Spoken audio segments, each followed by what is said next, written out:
ఈరోజు లెసన్లో 10th class మ్యాథమెటిక్స్లో paper 1 first chapter real numbers.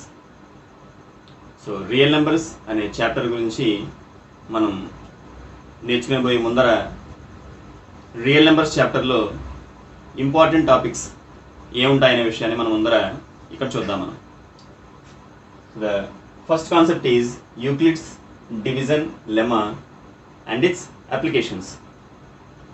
Next, second topic is fundamental theorem of arithmetic and its applications. Next, proofs of irrationality. So root 2, root 3 ఇలాంటివి irrational numbers అంటారని మనకి ఇప్పటిదాకా తెలుసు, but అవి irrational numbers అని ప్రూవ్ చేయడం ఎలాగా, సో వాటికి సంబంధించిన ప్రూఫ్స్ మనం ఈ కాన్సెప్ట్లో నేర్చుకుంటాం మనం. And the final topic is logarithms. ఈరోజు మన రియల్ నెంబర్స్ చాప్టర్ని సో లాస్ట్ టాపిక్ లాగరిథమ్స్ నుంచి మొదలు పెడదాం మనం. తర్వాత వరుసగా మిగిలిన 3 టాపిక్స్ గురించి వరుసగా మనం వీడియోస్ చేసుకుంటూ వద్దాము. So what are logarithms? అసలు లాగరిథమ్స్ అనేటువంటి కాన్సెప్ట్ని ఫస్ట్ ఇంట్రడ్యూస్ చేసింది జాన్ నేపియర్ అనే ఒక మ్యాథమెటిషియన్. ఈ లాగరిథమ్స్ అనేటువంటి కాన్సెప్ట్ని ఇంట్రడ్యూస్ చేసి దాన్ని డెవలప్ చేయడం జరిగింది. సో వీటి ఉపయోగం ఏంటి? సో లాగరిథమ్స్ యొక్క ఉపయోగం ఏంటంటే, so when dealing with huge numbers, larger numbers, వాటితోటి మనం మ్యాథమెటికల్ ఆపరేషన్స్ చేసేటప్పుడు, so especially when multiplication and division with huge numbers, logarithms made the calculations easy. Logarithms ఉపయోగించినట్టయితే ఈ క్యాలిక్యులేషన్స్ మనం చాలా ఈజీగా చేయొచ్చు. కాబట్టి ఎలా చేయొచ్చు అనే విషయాన్ని మనం తెలుసుకోవాలనుకుంటే ముందుగా లాగరిథమ్స్ కాన్సెప్ట్ మనం నేర్చుకోవాలి. So let's start and study logarithms.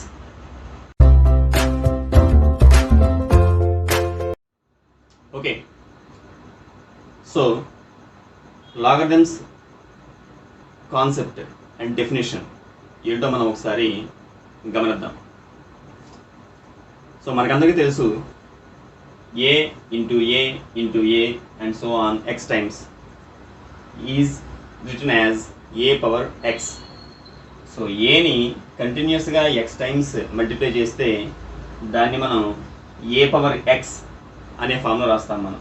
So suppose దాని ఆన్సర్ ఎన్ అనుకోండి. ఇక్కడ ఇలా రాసినప్పుడు ఎక్స్ని ఏమంటామంటే మనం ఎక్స్పోనెంట్ అంటాం మనం. And A is called base. So ఏని బేస్ అంటాము, ఎక్స్ని ఎక్స్పోనెంట్. సో సింప్లీ మనం మామూలుగా మాట్లాడేటప్పుడు ఏ పవర్ ఎక్స్ అని చదివేస్తాం మనం దీన్ని. So a power x is equal to n. ఒక ఎగ్జాంపుల్ చూద్దాం మనం. 2 ఇంటూ 2 ఇంటూ 2. సో 2ని మనం 3 టైమ్స్ కంటిన్యూస్గా మల్టిప్లై చేసాం మనం. సో దీన్ని మనం 2 బేస్ కాబట్టి మనం దేనైతే మల్టిప్లై చేస్తున్నామో దాన్ని బేస్ అంటాం. సో 2 బేస్ 3 టైమ్స్ చేసాం కాబట్టి 3ని ఎక్స్పోనెంట్గా పైన వేస్తాం మనం. So 2 cube. సో 2 పవర్ 3 దాని సింప్లెస్ట్ ఫామ్ క్యూబ్ అంటాము. So 2 cube is equal to 8. So ఇలా రాయడాన్ని మనం ఎక్స్పోనెన్షియల్ ఫామ్ అని పిలుస్తాం మనం. ఒక చిన్న ఎగ్జాంపుల్ తీసుకుందాం మనం. For example 2 into 3 is equal to 6. అంటే 2ని 3తో మల్టిప్లై చేస్తే ఆన్సర్ 6 వస్తుంది. ఇదే విషయాన్ని నేను ఇంకో రకంగా రావడానికి ప్రయత్నిస్తాను. నేను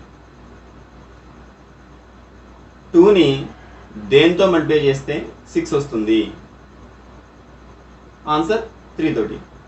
సో కాబట్టి 2ని 3తో మల్టిప్లై చేస్తే 6 వస్తుంది అనే విషయానికి 2ని దేంతో మల్టిప్లై చేస్తే 6 వస్తుంది అంటే 3తో మల్టిప్లై చేయడం, ఈ రెండింటికి పెద్ద తేడా ఏం లేదు. కాబట్టి రెండు కూడా ఒకే విషయాన్ని తెలియజేస్తాయి మనకి. ఇలాగే ఎక్స్పెన్షనల్ ఫామ్ ఏం చెప్తుందంటే, ఏని ఎక్స్ టైమ్స్ మనం కంటిన్యూస్గా మల్టిప్లై చేస్తే ఏ పవర్ ఎక్స్ దాని వాల్యూ ఎన్ అనుకుంటే, ఇప్పుడు దీన్నే ఇంకో రకంగా మనం చెప్పుకున్నట్టయితే అదే లాగరిథమిక్ ఫామ్ అవుతుంది.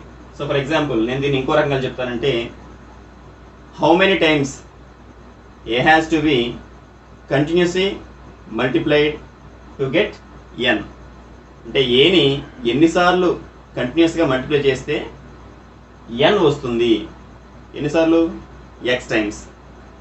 సో ఇలా చెప్పడాన్ని మనం లాగరిథమిక్ ఫామ్ అని పిలుస్తాం మనం. సో ఇక్కడ ఆన్సర్ ఏమొస్తుంది? X times. కాబట్టి ఎక్స్పెనెంట్ ఆన్సర్గా వస్తుంది లాగరిథంలో. సో చూద్దాం మనం దాన్ని ఎలా రాయాలి మన లాగరిథంని. సో ఎన్ ఆన్సర్ మనం పొందడానికి ఏ అనే బేస్ని ఎన్నిసార్లు మల్టిప్లై చేయాలి? X times is the answer. So దీన్ని మనం ఎలా రాస్తామంటే log n to the base a is equal to x. So దీని మీనింగ్ మొత్తం మనం గమనిస్తే n అనే ఆన్సర్ రావడానికి ఏని ఎన్నిసార్లు మనం కంటిన్యూస్గా మల్టిప్లై చేయాలి. సో ఆల్రెడీ మనం చూసాం a into A X times కాబట్టి సో ఆన్సర్ ఈజ్ ఎక్స్. కాబట్టి ఇలా రాయడాన్ని మనం ఏమంటామంటే లాగరిథమిక్ ఫామ్ అని పిలుస్తాం మనం. It's logarithmic form or simply log form. Okay, so రెండింటిని మనం ఒకసారి కంపేర్ చేసి చూద్దాం మనం. తర్వాత ఎగ్జాంపుల్స్ తోటి దాన్ని మనం ఇంకొద్దిగా మనం అర్థం చేసుకుందాం మనం దాన్ని. a power x is equal to n and log n to the base a is equal to x. ఈ లాగరిథం రాసేటప్పుడు ఒక జాగ్రత్త తీసుకోవాలి మనం. సో ఆ ప్రికాషన్ చూద్దాం మనం ఒకసారి మనం. So a power x is equal to n రాసేటప్పుడు మనం ఎప్పుడు కూడా బేస్ని పెద్దగా తీసుకుంటాం మనం. సో ఎక్స్ని రైట్ సైడ్ టాప్ కార్నర్ రాస్తాం మనం, ఈజ్ ఈక్వల్ టు ఎన్ అని రాస్తాం మనం. సో లాగరిథం ఫామ్లోకి వచ్చేసరికి ఎలా రాస్తాం మనం? So log n to the base a. So ఇక్కడ బేస్ని చిన్నగా ఇక్కడ కింద జీకి కింద భాగం రాస్తాం మనం. అండ్ లాగ్ ఎన్, ఈ రెండు ఒకే వరుసలో ఉండాలి మనకి. ఈ రెండు ఒకే లైన్లో ఉండాలి, ఏ దానికి కొద్దిగా కిందగా ఉండాలి. Is equal to X. So ఇక్కడ మనం రెండు విషయాలు గమనించవచ్చు. సో ఇక్కడ ఎక్స్పెనెంట్ ఎక్స్, ఇక్కడ అదే ఎక్స్ రైట్ హ్యాండ్ సైడ్ ఆన్సర్గా వస్తుంది మనకి. Right hand side or left hand side ఈ ఈక్వేషన్లో ఏదైనా ఒకటే. కాబట్టి ఇక్కడ ఏదైతే పవర్ ఉందో ఆ పవర్ ఇక్కడ మనకి ఆన్సర్గా వస్తుంది ఫస్ట్. నెక్స్ట్ ఇక్కడ బేస్ ఏ, ఇక్కడ కూడా బేస్ ఏ. కాబట్టి ఇలా ఇచ్చినటువంటి ఎక్స్పెన్షనల్ ఫామ్లో ఉన్నటువంటి దాన్ని ఈ ఫామ్లోకి మార్చడం ఎలాగో మనం ఒక ఎగ్జాంపుల్ తోటి మనం చూస్తే మనకి ఇది ఇంకా బాగా అర్థమవుతుంది. అయితే ఒక చిన్న కండిషన్ ఉంది. సో లాగరిథం మనం డిఫైన్ చేసినప్పుడు logarithms are defined only for positive real numbers and for the positive real bases. అంటే అర్థం ఏంటంటే మనం తీసుకునే ఏ వాల్యూ అంటే బేసెస్ కానీ అలాగే ఎన్ వాల్యూస్ కానీ రెండు కూడా real numbers, positive real number set. So దాన్ని ఆర్ ప్లస్ అని సూచిస్తాం మనం. సో బిలాంగ్స్ టు అంటే ఏ ఎన్ వాల్యూస్ రెండు కూడా రియల్ పాజిటివ్ వాల్యూస్ అయి ఉండాలి, పాజిటివ్ రియల్ నెంబర్స్ అయి ఉండాలి. అండ్ ఇంకొక ముఖ్యమైన విషయం ఏంటంటే a should not be equal to 1. A value 1 అవ్వకూడదు. ఎందుకు అవ్వకూడదు అనే విషయం మనం తర్వాత మనం నేర్చుకుందాం మనం. So first of all examples తోటి ఈ సింబల్ ఇది డబల్ ఇంప్లికేషన్ సింబల్ అని అంటాం మనం. సో ఈ రెండు ఈక్వివలెంట్ అంటే రెండు సమానం అని చెప్పడానికి మనం ఒకే రకమైనటువంటి వాక్యాలు, సమానార్థకమైనటువంటి వాక్యాలు అని చెప్పడానికి మనం equivalent sentences both are. So that's why we use double implication symbol. So example చూద్దాం మనం. So for example 2 cube is equal to 8. సో 2ని 3 times మల్టిప్లై చేస్తే 2 into 2 into 2, 2 to the 4, 4 to the 8. కాబట్టి 2 cube is equal to 8. So దీన్ని మనం logarithmic form రాయడానికి try చేద్దాం మనం. సో ఇంకా పైదాన్ని మీరు చూడకండి. సో రెండు విషయాలు గుర్తుపెట్టుకోండి మీరు. సో ఫస్ట్ వన్ ఇక్కడ ఎక్స్పెరిమెంట్ చూడండి. సో ఎక్స్పెరిమెంట్ ఏంటి ఇక్కడ 3. సో కాబట్టి 3ని మీరు విడిగా రాయండి. Is equal to x is equal to 3. So experiment ఆన్సర్గా రావాలి మనకి. సో ఈజ్ ఈక్వల్ టు 3 రాయండి పక్కన. లాగ్ ఇక్కడ ఏదైతే బేస్ ఉందో 2 ఈజ్ ద బేస్. సో ఇక్కడ కూడా బేస్ అదే రావాలి, బేస్ 2. సో ఇంకా 8 మిగిలింది. So log 8 to the base 2 is equal to 3. So little చెప్పాలంటే మీరు ఒకటే జ్ఞాపకం పెట్టుకోవచ్చు. ఇది దీని ప్లేస్లోకి వస్తుంది, ఇది దీని ప్లేస్లోకి వస్తుంది, ఇక్కడ లాగర్థం వస్తుంది, బట్ బేస్ మాత్రం చిన్నగా వేసుకుంటాను మనం. ఓకే, సో ఫస్ట్ ఏం చేయాలి మీకు అర్థమైంది అనుకుంటున్నాను నేను. ఫస్ట్ చేయాల్సిన పని ఎక్స్పోనెంట్ ఎక్కడ ఉందో చూసుకోవడం, పవర్ ఎక్కడ ఉందో చూసుకోవడం. సో పవర్ని సింగిల్గా ఆన్సర్గా రాసుకోవాలి. Next log of first base రాస్తాం మనం, కాబట్టి ఇక్కడ ఏ బేస్ ఉందో అదే బేస్ రాసుకుంటాం మనం. సో ఇంక ఇక్కడ వచ్చినటువంటి మిగిలిపోయిన నెంబర్ 8 కాబట్టి so log 8 to the base 2.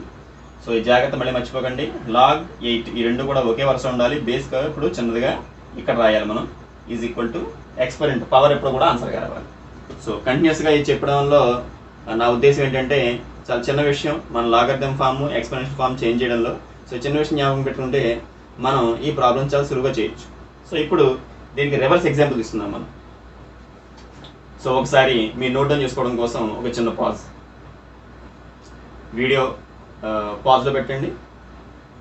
ఇది మీరు నోట్స్ నోట్ చేసుకోవచ్చు ఈ పాయింట్ని. Okay, thank you.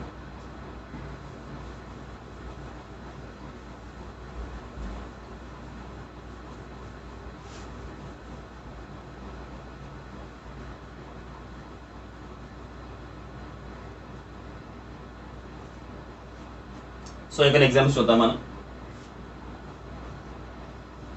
log 25 to the base 5 is equal to 2. So దీన్ని మనకు తెలుస్తోంది ఇచ్చింది లాగరిథమిక్ ఫామ్లో ఉంది అది. సో లాగరిథమిక్ ఫామ్లో ఉన్న దాన్ని మనం ఎక్స్పెన్షన్ ఫామ్లోకి మారుద్దాం మనం. సో ఇప్పుడు మళ్ళీ కింద చూడకండి మీరు. సో అసలు దీని మీనింగ్ తెలుసుకుంటే మనకి ఎక్స్పెన్షన్ ఫామ్లో ఎలా మార్చాలో తెలిసిపోతుంది మనకి. So to get 25 how many times we have to raise 5 is 2 times. అంటే 25 రావాలంటే 5ని మనం ఎన్నిసార్లు మల్టిప్లై చేయాలి? 2 times కంటిన్యూస్గా మనం మల్టిప్లై చేయాలి. సో 5ని 2 times కంటిన్యూస్గా మల్టిప్లై చేయాలి. సో 5ని దట్ మీన్స్ 5 ఇక్కడ బేస్ అవుతుంది.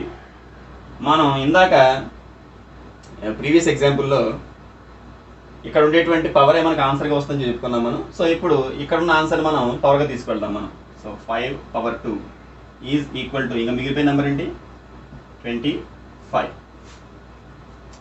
సో చూసినట్టయితే మళ్ళీ చూడండి, ఈ ప్లేసెస్ చేంజ్ చేసుకున్నాను అంతే. 25 ఇటు వెళ్ళింది, 5 ఇటు వచ్చింది. So 5 square is equal to 25. So ఇక్కడ కూడా ఎగ్జాంపుల్ చూస్తే మీకు అర్థమవుతుంది. 3 ఇటు వెళ్ళింది, 8 ఇటు వచ్చింది. సో ఇది లాగ్ ఫామ్ కాబట్టి log 8 వచ్చింది కాబట్టి log 8 to the base 2 is equal to 3. అలాగే log 25 to the base 5 place 25 2 place change అవుతుంది చూడండి.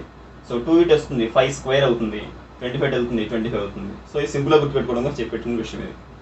సో మీకు ప్రాక్టీస్ కోసం ఈ వీడియో లాస్ట్లో కొన్ని ఎగ్జాంపుల్స్ ఇవ్వడం జరుగుతుంది. సో వాటిని మీరు మీ తర్వాత సాల్వ్ చేయడానికి ప్రయత్నించండి. సో ఇంకా ఎగ్జాంపుల్ చూద్దాం మనం.